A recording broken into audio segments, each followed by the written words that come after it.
Hello friends, my soul purpose my soul mission में आपका बहुत बहुत स्वागत है। वेरी गुड मॉर्निंग दोस्तों। और आज के मेरे वीडियो की शुरुआत दो गुड न्यूज़ के साथ। सबसे पहले तो आज मेरी बहुत ही क्यूट सब्सक्राइबर सीमा M9696 उनका बर्थडे है और उन्होंने मुझे सुबह सुबह मेल किया, मैम मेरा आज बर्थडे है और मुझे आपकी ब्लेसिंग्स चाहिए। और बेस्ट पार्ट कि उनका बर्थडे आज 6 तारीख को है और उनके DM का बर्थडे 9 को पड़ता है, मतलब डेट 69 होती है। तो इट्स रियली बहुत खुशी की बात है। I am really paying my best wishes. May God bless you Seema and may God bless to you both of you divine couple. और बहुत जल्दी से आपका रियूनियन हो जाए, आपकी सारी विशेस फुलफ़िल होए। ये मेरी दिल से हार्दिक शुभकामनाएं हैं आपके लिए। और आप हमेशा खुश रहें, ब्लेस्ड रहें। All success, you may get all the success, all your dreams may come true, right. और मैं चाहूँगी कि आप लोग सब सीमा जी को जन्मदिन की बधाइयाँ दीजिए। दूसरी खबर है कि आप लोगों की सबकी दुआएं यूनिवर्स ने सुन ली और मेरे बेटे का इंजीनियरिंग में सिलेक्शन हो गया। सो मेरे पास शब्द नहीं है, मतलब gratitude word is very small for paying gratitude. So मैं क्या बोलूँ, आप लोगों का निरंतर हर उतार चढ़ाव में जो आप लोगों का प्यार मुझे मिलता रहता है। लिटरली मेरी इस जितनी भी जर्नी में आप लोग मेरे साथ हैं, बहुत सारे उतार चढ़ाव मैंने देखे और आप लोगों ने मेरे साथ देखे। और हर उतार चढ़ाव को, हर पड़ाव को मैंने पार किया सिर्फ आप लोगों के प्यार के कारण। तो I don't know, saying I am paying my gratitude is very very very small word. और यहाँ तक कि आज अगर मैं वीडियो बना भी रही हूँ तो वो भी आप लोगों के प्यार के कारण। मैं लिटरली कल आप लोगों के कमेंट्स पढ़ के सिर्फ रो रही थी कि यार क्या मैं रियली इतना प्यार डिज़र्व करती हूँ जितना प्यार आप लोग मुझे करते हो। और I am really pay gratitude to universe actually कि मुझे आप लोगों का इतना प्यार मिल रहा है। और मेरी रिक्वेस्ट यही है, मेरी विश भी यूनिवर्स से यही है कि आप लोगों का प्यार मुझे मिलता रहे दोस्तों। और आप लोगों के प्यार ने लिटरली मुझे आज मजबूर किया यहाँ वापस बैक टू रूटीन आने के लिए, ठीक है। क्योंकि ये चैनल मेरा नहीं है, ये चैनल आपका है। आज मैं ये चैनल आप लोगों को डेडिकेट करती हूँ, ये आपका है। और मुझे कोई अधिकार नहीं है कि कोई भी चीज़ अगर मुझे कमज़ोर करती है, तोड़ती है, तो मैं रुक जाऊँ। ये आपका चैनल है, ये यूनिवर्स का चैनल है और यूनिवर्स ने ये चैनल आप लोगों के लिए बनवाया है। तो मुझे कोई अधिकार नहीं रुकने का। बस यही चीज़ मुझे प्रेरित करती है। मुझे अपना सोल पर्पस भूलना नहीं है। आप लोगों ने बहुत सारे कमेंट्स लिखे हैं, उसमें बहुत लोगों ने लिखा मैम ये आप लोग आपका टेस्ट है, किसी ने कहा मैम ये डेमोनिक अटैक है, किसी ने कहा मैम स्पिरिचुअल अटैक है। एंड यस दोस्तों, I agree and I am proud of you कि मेरे पास किसी ने मुझे लिखा था मैम आपके हर एक्लिप्स में आपके ऊपर स्पिरिचुअल अटैक क्यों हो रहा है। हम लोग को बुरा लगता है कि हर एक्लिप्स पे आप पर स्पिरिचुअल अटैक होता रहता है। मैं एग्री करती हूँ दोस्तों, क्योंकि अटैक किस पे होता है?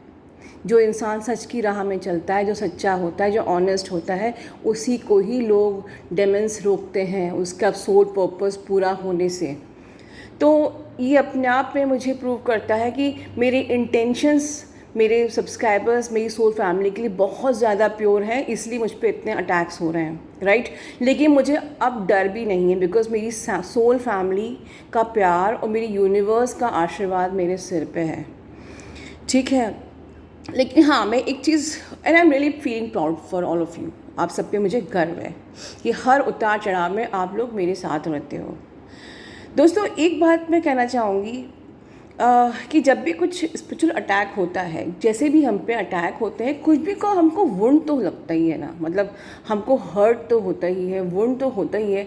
और अगर इस वुंड को हम लोग इग्नोर कर देते हैं ना, तो वही हमारे बाद में प्रॉब्लम बन जाती है, जिसको आपको हील करना पड़ता है। मतलब अगर आप समझ रहे हो कि अगर आपको इनर चाइल्ड वुंड्स थे जिनको आपने इग्नोर किया, now you have to heal your wounds, वरना आपकी जर्नी पूरी नहीं हो पाएगी। तो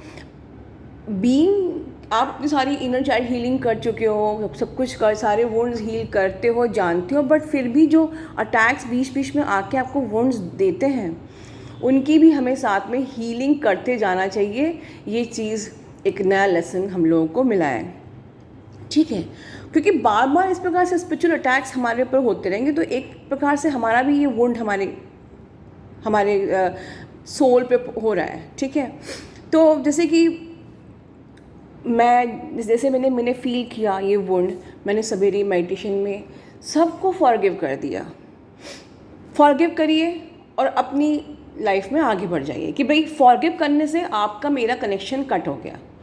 अब आप अपने रास्ते, मैं अपने रास्ते, अब मुझे आपसे कोई मतलब नहीं है। मतलब अब मुझे सेम उस पर्सन को जिसने मुझे वुंड दिया है मुझे आगे की लाइफ में कैरी नहीं करना है।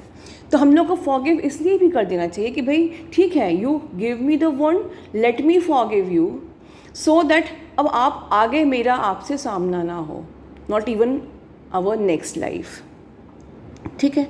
और अगर हम वुंड को नहीं हील करते हैं तो हम नेगेटिव हो जाते हैं, हम डिप्रेशन में चले जाते हैं, हम लोग अपना कॉन्फिडेंस लूज कर देते हैं, ठीक है। हमारी लाइफ एक प्रकार से ख़त्म हो जाती है क्योंकि हम उस वुंड को लेके बैठते हैं अपने अंदर, उस हर्ट को अंदर लेके बैठते हैं, ठीक है। तो एक लेसन सीखने को ये है कि हमें जो भी हमको हर्ट देता जाता है, ठीक है, हम उसके साथ अपना जो कुछ भी है अच्छे तरीके से क्लियर करके आप उसको फॉरगिव कर दो, उस चीज़ को कैरी फॉरवर्ड नहीं करना है आगे, राइट। तो इसीलिए आज मैं बात करना चाह रही हूँ कर्मा क्लेंजिंग के ऊपर, क्योंकि karma cleansing is very important part in this journey. As you know कि जब तक हमारा कर्मा क्लेंजिंग नहीं होगा हम ये जर्नी में यूनियन पा ही नहीं सकते हैं। तो बहुत ही इम्पॉर्टेंट लेसन है कर्मा क्लेंजिंग। तो ये कर्मा क्या होता है दोस्तों? जो भी आपने पास्ट में किया है उसका रिजल्ट होता है कर्मा। और ये पास हमारा और ये जो हमारे पास जो होता है वो समटाइम्स हम लोग भूल भी जाते हैं, और हम लोग भूल जाते हैं और वो जाके हमारे सबकॉन्शियस माइंड में बैठ जाता है, ठीक है, in the form of Karma. तो जो भी हमने कर्म क्रिएट किए हैं, चाहे अच्छे चाहे बुरे, ये हमारी मेमोरी में स्टोर हो जाता है हमारे सबकॉन्शियस माइंड में, और एक कर्मा बन के, ठीक है। हम भले ही भूल जाते हैं, बट ये कर्मा हमें क्लियर करना, क्लेंस करना बहुत ज़रूरी है, ठीक है। अगर हम नहीं करेंगे तो क्या होगा? हम अगर नहीं करेंगे तो हमारी लाइफ एक तो बेटर नहीं हो पाएगी, we can't change, we can't have a better life, and we will be stuck in the same loop, same story, same situation, same person, never ending process of hurts and wound।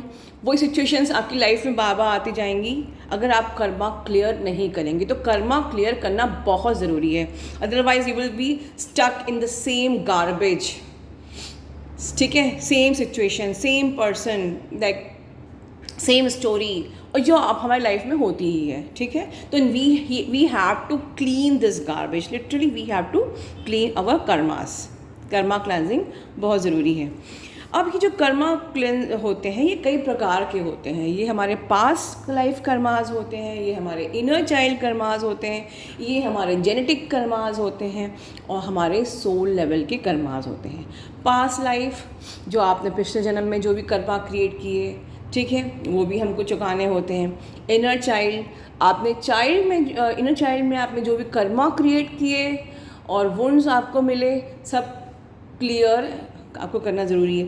Genetic, आप जैसे जानते हैं DNA में आपने समझा है कि genetic karmas क्या होते हैं, जो कि आपके द्वारा क्रिएट किए हुए नहीं हैं, आपके एंसेस्टर्स के द्वारा क्रिएट किए हैं, बट वो आपकी ब्लड लाइन में आते हैं, तो आपको उसको क्लियर करना ज़रूरी है। और सोल लेवल मतलब आपके खुद के अपने, आपके ट्रू सेल्फ के, आपके हार्ट चक्रा के, ठीक है, आपके एज अ पर्सन जो आपने कर्मा क्रिएट किए हैं राइट नाउ, ये आपके सोल लेवल के आपके कर्माज हैं। तो ये कुछ 4 प्रकार के कर्माज हैं, and we have to be very alert, we have to check, we have to monitor our karmas, ठीक है। अगर आपने पिछला कर्मा अपना क्लियर कर लिया, पास्ट लाइफ का या इनर चाइल्ड वाला या जेनेटिक आपने क्लियर कर भी लिया, तो आपको एक अपना कर्मा पे मॉनिटर होना चाहिए कि आगे आपके नए कर्मा क्रिएट नहीं हुए। ये बहुत इंपॉर्टेंट बात है, ठीक है। लेकिन अब बात आती है कि हम इस कर्मास को क्लियर करें कैसे। हमने 4 पार्ट टाइप ऑफ कर्मास सुने हैं ऊपर, इनको क्लियर कैसे करें। सबसे पहली चीज़ है दोस्तों, यूनिवर्स, जैसे मैंने अजपा जप सिखाया है आपको। अजपा जप मतलब होता है कि always taking your divine with you in every of your actions. तो ताकि आपके हर एक्शन में डिवाइन आपके साथ रहेगा, तो आप लोग रॉन्ग चीज़ करेंगे ही नहीं। If you want to cheat someone, आप रुक जाएंगे। If you want to hurt someone, आप रुक जाएंगे, क्योंकि आपके मन में आपका मंत्र पक रहा है, आपका डिवाइन आपके साथ है, ठीक है। पहली चीज़। दूसरी चीज़ ये है कि हमको सबको हेल्प करना है। एक अपना इंटेंशन बनाइए, एक नेचर बनाइए, एक आदत बनाइए कि we have to help people, we have to be very compassionate, ठीक है। हमको गुड डीड करनी है, अच्छे काम करने हैं, ठीक है। और हमको जहाँ तक हो सके लेस फॉर्चुनेट पीपल जो होते हैं उनकी केयर करनी है, उनकी रिस्पेक्ट करनी है, उनको हेल्प करना है। सबसे बड़ा कर्मा क्लियर होता है लेस फॉर्चुनेट पीपल की आप सेवा करते हो। आपने मेरी वो वीडियो देखी थी तो जिसमें मैं कुछ गरीबों को खाना खिला रही हूँ, तो उसमें जो मोस्ट ऑफ द जो गरीब थे वो कुष्ठ रोगी थे। तो मैं एक कुष्ठ रोगी आश्रम में गई थी, जहाँ पर कुष्ठ रोग ऐसा होता है जिनकी सोसाइटी पूरी अपनी कॉलोनी अलग होती है, उनका मंदिर भी अलग होता है, क्योंकि वो एक छुआछूत की बीमारी होती है, और जिसमें कि पूरी तरीके से पूरी स्किन में उनकी वो प्रॉब्लम हो जाती है, राइट। तो इन लोगों का खाना, इन लोगों के बर्तन, इन लोगों की हर चीज़ें अलग होती हैं, सोसाइटी से इनको अलग रखा जाता है। तो मैं उस कॉलोनी में गई थी, उसको बोलते हैं कुष्ठ रोग आश्रम, जहाँ पर जाके मैंने उन लोगों को खाना, उस दिन का पूरा खाना खिलाया था, ठीक है। और मैंने एक्सपीरियंस किया था कि घर बाकायदा टाइम पे घंटी बजती है और पूरी उस कॉलोनी के लोग लाइन से वहाँ पर आके खड़े होते हैं, इकट्ठा होते हैं, बिल्कुल लाइन बन जाती है, अपना अपना बर्तन लेके आते हैं वो लोग। और मेरे साथ जो गए थे वो उनको ग्लव्स पहन के उनको खाना डाल रहे थे, और फिर उनको बिल्कुल दूर लाइन से बैठना पड़ता है, क्योंकि उनके घर में सब पूरी फैमिली मतलब सबको कुष्ठ रोग होता है, तो उनकी कॉलोनी ही अलग होती है। तो वो लोग अलग अपना फिर खाना खा के चले जाते हैं, फिर शाम की इवनिंग का उनका टाइम होता है, फिर वो आते हैं। इस प्रकार से मैंने वो एक्सपीरियंस किया था, और लिटरली मुझे रोना आ गया था कि अगर हमको ये ज़िंदगी दे दी जाए तो क्या हम लोग सरवाइव करेंगे। हम लोग का कितना बड़ा मेंटल टॉर्चर है कि आपको समाज से बिल्कुल अलग कर दिया गया है।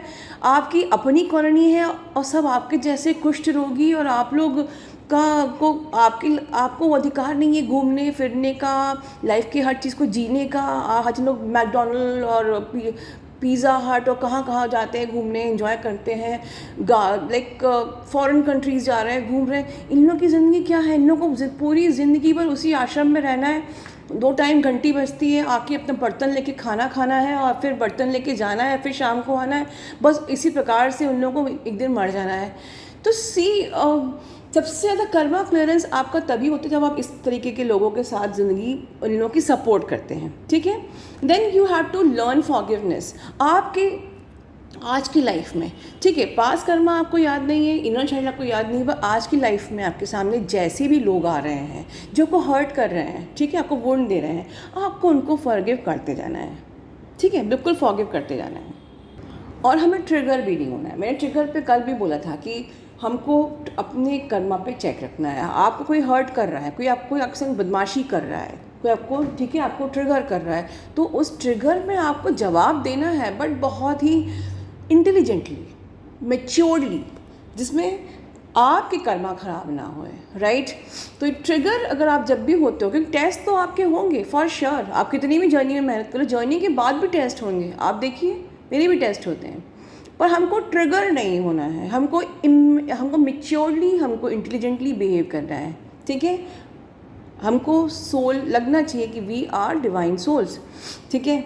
देन आर्कएंजल माइकल से प्रेयर करना चाहिए। आर्कएंजल माइकल, जैसे मैं हमेशा बोलती हूँ, मेरे फेवरेट आर्कएंजल माइकल है, क्योंकि वो सारे हर चीज़ के लिए, अगर आप किसी एंजल्स का नाम नहीं जानते हैं तो वो हर चीज़ के लिए आप he is archangel of power, strength, fear दूर करते हैं। वो आपके पास्ट जो आपके कर्मास हैं, कर्मास को क्लियर करने के लिए is the best archangel. Relationship के लिए बेस्ट आर्कएंजल। जैसे आपको आर्कएंजल मैंने प्रेयर्स में सिखाया हुआ है आपको कि आपको उनको इनवाइट करना है, आपको उनसे रिक्वेस्ट करना है कि आर्कएंजल माइकल प्लीज़ आइए, आर्कएंजल माइकल प्लीज़ आइए, मैं रिक्वेस्ट करती हूँ कि मेरा ये रिलेशन है जो भी वो हमारा मजबूत हो जाए, फर्म हो जाए, सारी गलतफहमियाँ दूर हो जाएं, हम लोग के बीच में एक हेल्दी खूबसूरत रिलेशन आ जाए, या कोई बात का डर है तो आर्कएंजल माइकल मैं प्रार्थना करती हूँ मेरा ये डर दूर करिए, मुझे पावरफुल बनाइए, आपने सिल्वर सोर्ड से मुझे छू दीजिए, अपने सिल्वर सोर्ड से एक मुझे सुरक्षा घेरा दीजिए। कोई भी डार्क फोर्सेस, डार्क एंटिटी, कोई भी लो वाइब्रेशन पीपल जो भी मुझसे चिढ़ते हैं, नफरत करते हैं, वो मेरे इस आभा मंडल के अंदर ना आ सके। मैं प्रार्थना करती हूँ सारी खुशियों के लिए, मैं प्रार्थना करती हूँ रिलेशनशिप्स के लिए, मैं प्रार्थना करती हूँ पैसों के लिए। जिन लोगों को मनी की प्रॉब्लम होती है, मुझे मनी के लिए भी कई मैसेजेस आए हैं, मनी के लिए आप लोगों के लिए अलग से वीडियो बनाऊंगी, बट मैं आप लोगों को गाइड करती हूँ कि हम लोग आर्कएंजल से मनी के लिए भी प्रेयर कर सकते हैं। और मनी के लिए वन मोर बहुत ही अच्छा एक मुझे अभी याद आया है। अगर आप रोज़ पेटल्स के ऊपर 2 कपूर की गोलियाँ, ठीक है, 43 डेज़ तक जलाते हैं और लक्ष्मी जी या दुर्गा माता के सामने शाम के वक़्त ये आप करेंगे, आपके घर से मनी की प्रॉब्लम हमेशा हमेशा के लिए दूर हो जाएगी। कहा जाता है कि दुर्गा जी और लक्ष्मी जी को बहुत प्रिय है, उनको उनके सामने ये रोज़ पेटल्स के ऊपर 2 उसको कपूर कैम्फर को आप रख के अगर आप इवनिंग में बर्न करते हो फॉर द 43 डेज़, तो हमारे घर से डार्क फोर्सेस, डार्क एंटिटीज़ और ये पैसे की प्रॉब्लम हमेशा हमेशा के लिए दूर हो जाती है। तो make a routine of burning camphor every day this way. तो इस प्रकार से रोज़ ही आपका ऑरा क्लेंजिंग होता रहेगा और डार्क फोर्सेस, डार्क एंटिटी भी आपके घर से दूर रहेंगे। कोई और साथ में हाँ जो धन का अभाव होता है वो भी दूर हो जाएगा। दोस्तों इसी के साथ मैं वीडियो को ही समाप्त करना चाहूँगी। अपने ध्यान रखिए please. God bless you all.